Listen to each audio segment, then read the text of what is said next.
Yesterday at the Adventist News Summit, Elder Costa started the session with this question: what are you doing with your words?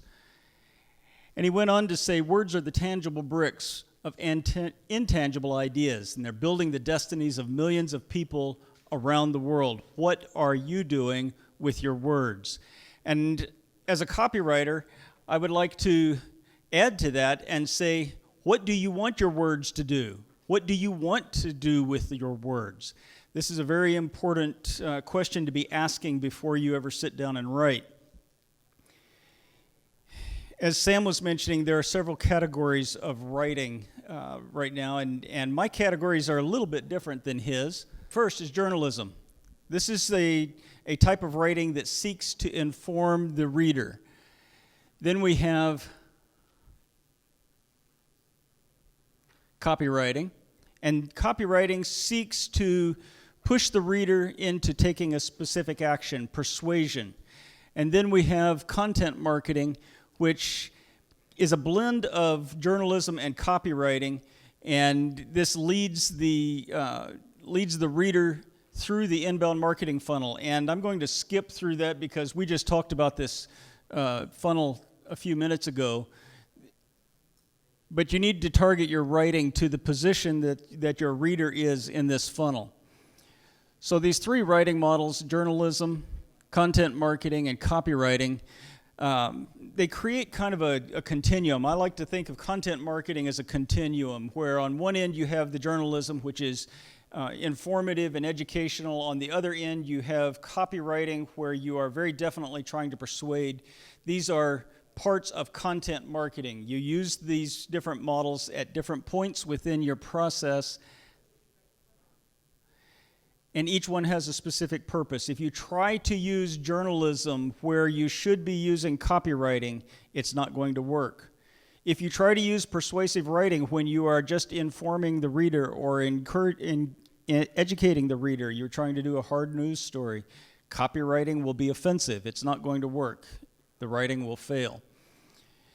Copywriting is a lot different from journalism, so I want to go through a few of the areas so that you've got this when we get into the specifics. It's less formal. It's more conversational. The reader needs to be able to believe that you were writing specifically to that person, not to a general audience, but specifically to that person. You write the way you talk. It's more personal. And you use power words. These are words that have action implied. They may have energy. There are some words that feel more energetic than others. And then there are words that evoke emotion from the reader. And so copywriting uses these words very intentionally in the process in order to move the reader from just a vague interest into being willing to take the action that you want. Most Adventist websites should be using this content marketing model where you're using the journalism where it's appropriate, you're using the copywriting where it's appropriate, and some writing that's somewhere in between the two ends of this spectrum. And as Sam had mentioned already, we're really good at journalism, not so good at copywriting.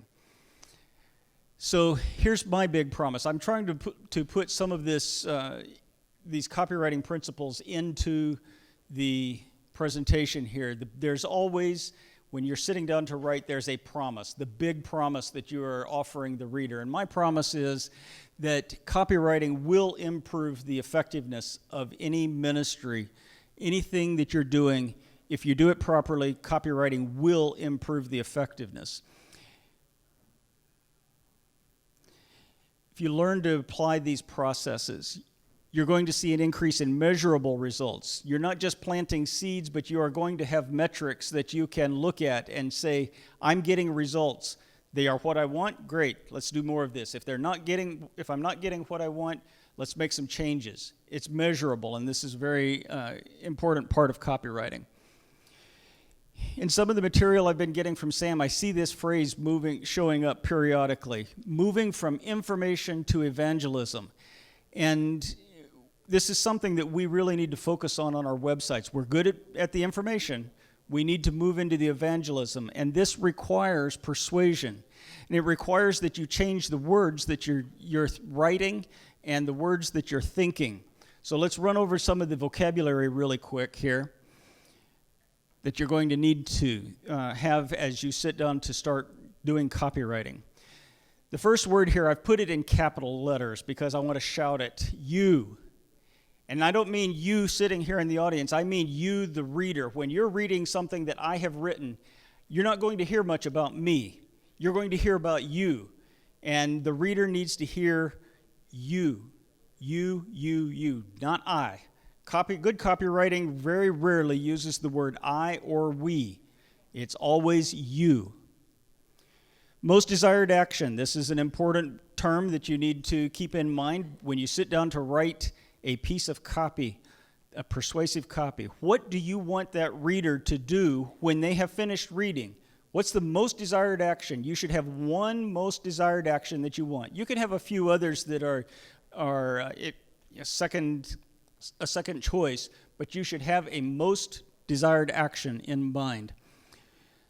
The WIIFM is an acronym that we use. It means what's in it for me. This is tied into the first word there that I used. Your reader, when they're reading, they are wondering what's in it for me. And if at any point in what you're writing, the reader can say, so what? You've lost them. So you have to keep them engaged with what's in it for them. Persona is a word that's used more in content marketing, but we also use it in copywriting quite a bit. And this is where you're collecting information about the person you're wanting to write for. Companies spend a lot of time researching this because this is how they make their money. We need to be doing the same thing when we are creating our content for evangelism purposes. We have this mindset that we want to reach everybody, but you really cannot do that with writing. You need to be writing something to a specific group, a specific type of person, and you need to keep this in mind. If you want to write to everybody, then create a bunch of different personas and create a piece of content specifically for that persona. If it's a young mother with a 3-year-old child, that's what you're trying to reach. When that young mother with a 3-year-old child is reading your copywriting, she needs to think that you wrote it specifically to her because you're addressing her specific needs, not the grandmother who's taking care of a 3-year-old. So there's a difference in their mindsets and their needs. The click-through rate, this is a term that we use as part of our metrics. How many people are clicking through on your most desired action, clicking through from your website. It's a metric that's used to measure the effectiveness. Conversion rate, how many people actually converted to the most desired action, whether it was signing up to a newsletter, whether it was requesting Bible studies, or whatever your most desired action was. That's the conversion rate. Call to action. Sam covered this briefly, and we'll talk more about it, but this call to action is one of the more critical elements of a good piece of copywriting. The offer is very simply stated. You give me X and I will give you Y. It's a transactional statement and lets the reader know exactly what they're going to get. The value proposition is a little more expanded than just the offer. The value proposition tends to focus on the benefits. What are the benefits to the reader? What value are they going to get? And it often goes into great detail.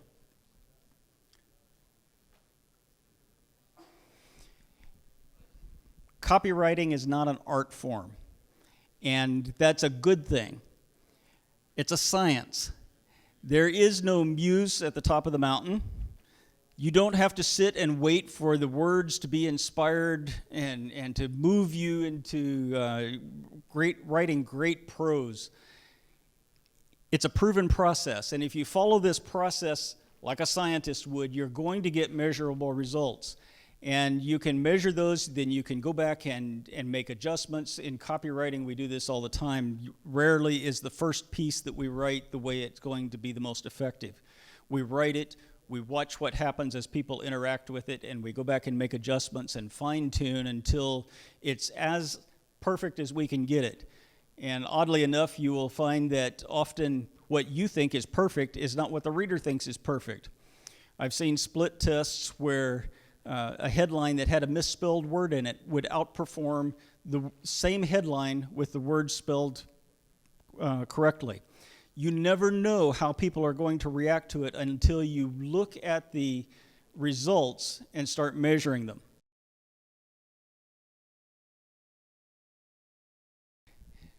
Sam was talking about the hero and the guide issue, and so I want to talk a little bit about the story brand process, and this is the process that we went through in our development meeting in February as we were talking about this big project that Sam and Brent have been sharing with you.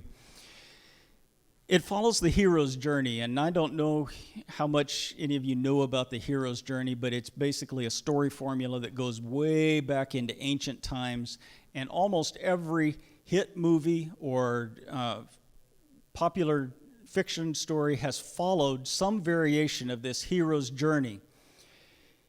For some reason, human beings resonate with this concept, and it's been turned into a process that will help you clarify your message as you are sitting down and creating content for your websites. It gives a structure, it gives you a map for all the communications, whether it's a copywritten piece or a journalism piece or an educational piece. This map is very useful, and there's a process that you go through to do this, and the final result is called a brand script. And I want to show you an early version of the brand script that we did with the Adventist.org meeting. So here's how the story formula goes. You have a character, and by the way, that character is the hero of the story, and that hero is not you. You are not the hero. Your reader is the hero. And this is where a lot of organizations and businesses fall down because they try to position themselves as the hero in the story, and they forget or don't even realize that the reader sees themselves as the hero in their own story, and they are not looking for another hero to compete with. They're looking for a guide. They're looking for help. And so we have a character up here at the top, and they have a problem. They meet a guide who gives them a plan.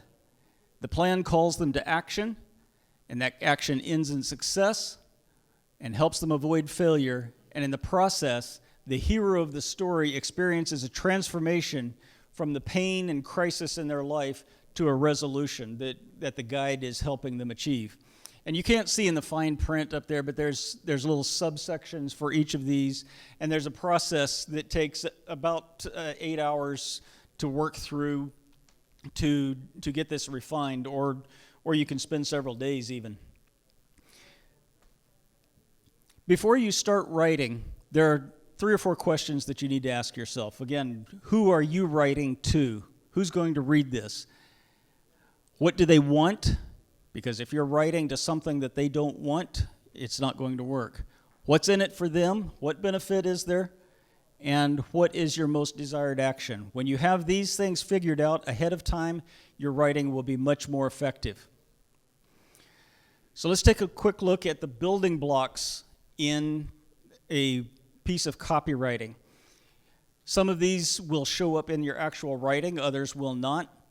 The USP is an acronym for Unique Selling Proposition. And this is where you need to ask yourself, how are you uniquely positioned to resolve this problem? Why are you uniquely positioned to make this offer? Why you, and why not the church down the street? Why not the ministry next door? Why should somebody pay attention to what you have to say on this? What's your promise? What are you promising this person? What's the transformation that's going to happen if they take you up on the solution you're offering? What's going to change when they take that most desired action? The headline. This is one of the most important elements, and I'll go into headlines a little more in a moment.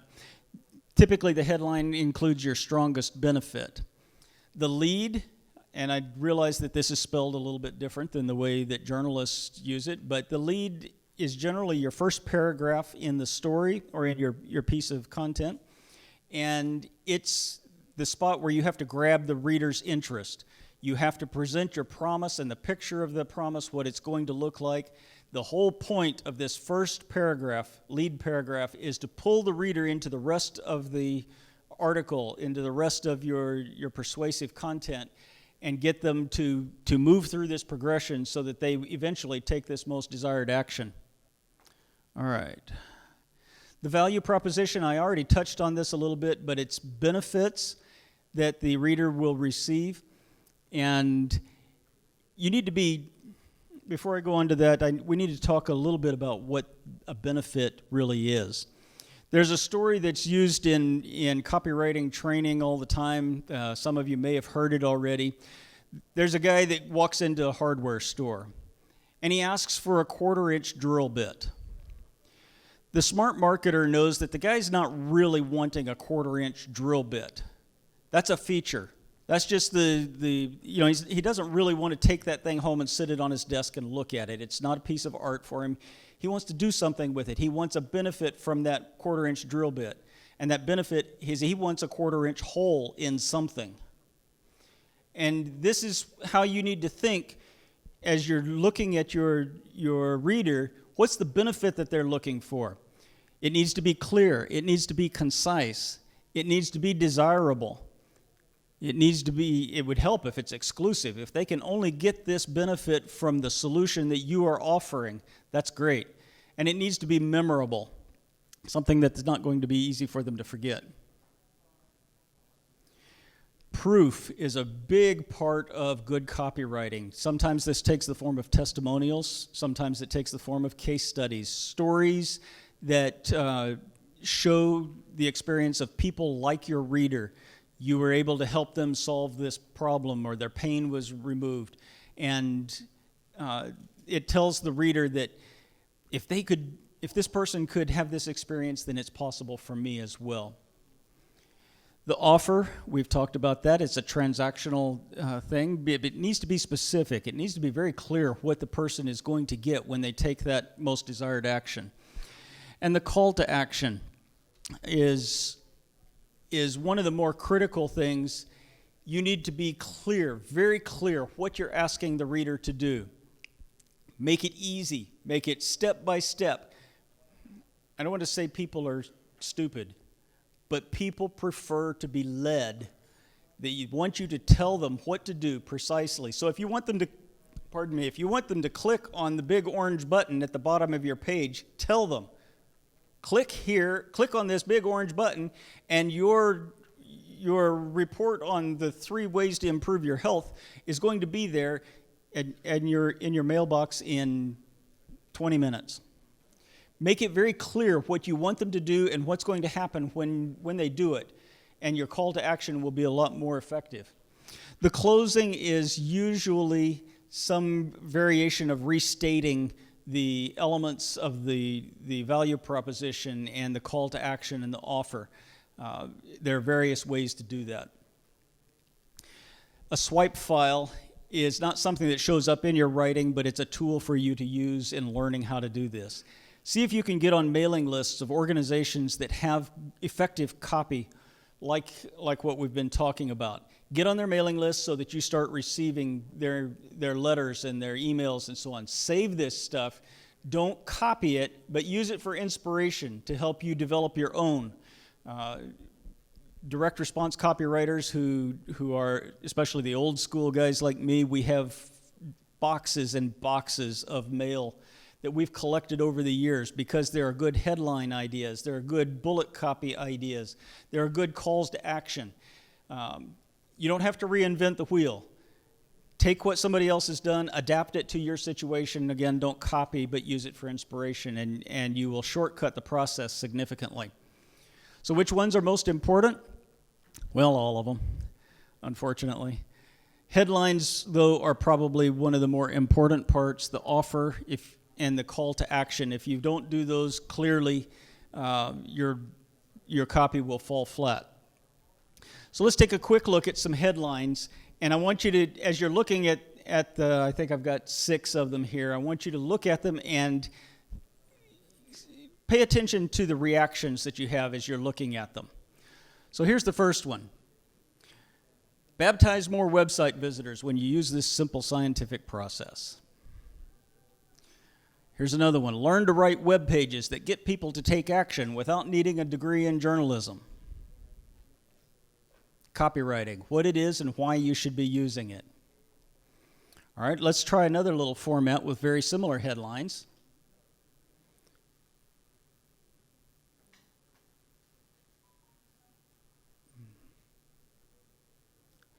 I should ask, though, which of those presentations did you want to hear?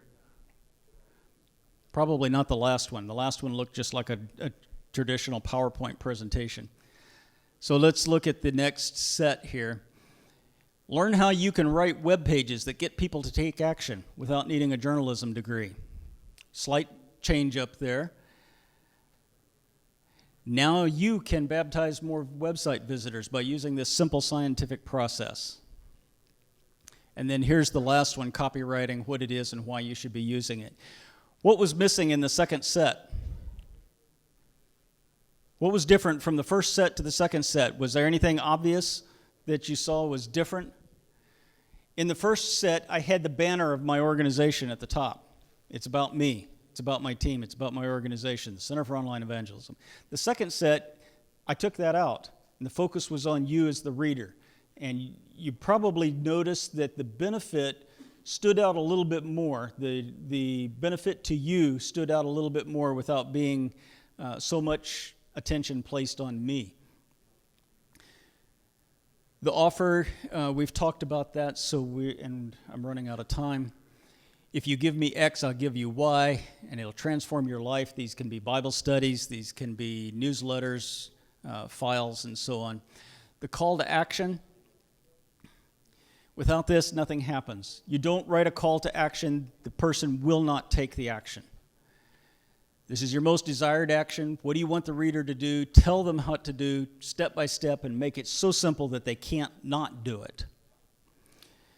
And in the process, reemphasize the greatest benefit for them. Science uses formulas, so I'm going to run through my formulas really quick here. There are over 150 of them, but I just want to run through. This is a structure that you can use for your copy. These are three that are fairly common. AIDA, you build attention. You grab their attention with the headline, you build interest, and you build desire. And then you move them to take action. So you want to jar them out of their routine with the headlines, and then engage their interest with something that is a little out of the ordinary. Build desire. Engage their heart. This is where you're using emotions. You're using the power words that evoke emotions, and then move them to take the action.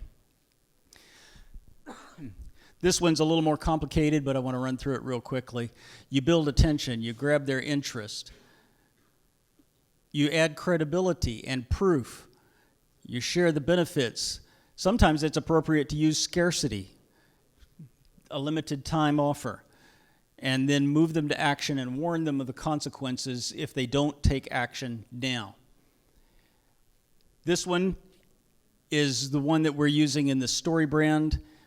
Person, problem, pain, amplify the consequences of not taking action, stories, solution, system, testimonials, offer, and response. So here's your call to action today. Start using the copywriting concepts. It's a thing that you can practice and you can learn. Email me if you have questions. I'll give you my slide deck.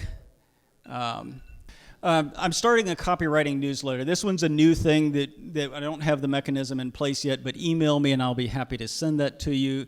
Also, I have a PDF, a file of resources for copywriters, and I also have a checklist that you can use for evaluating a piece of copy. And we have a new course that we're developing for copywriting for ministry. And I'll be glad to send you information on that. Again, I'm here all week, so if you have questions about this copywriting process, feel free to ask me questions, and I'll be happy to answer them.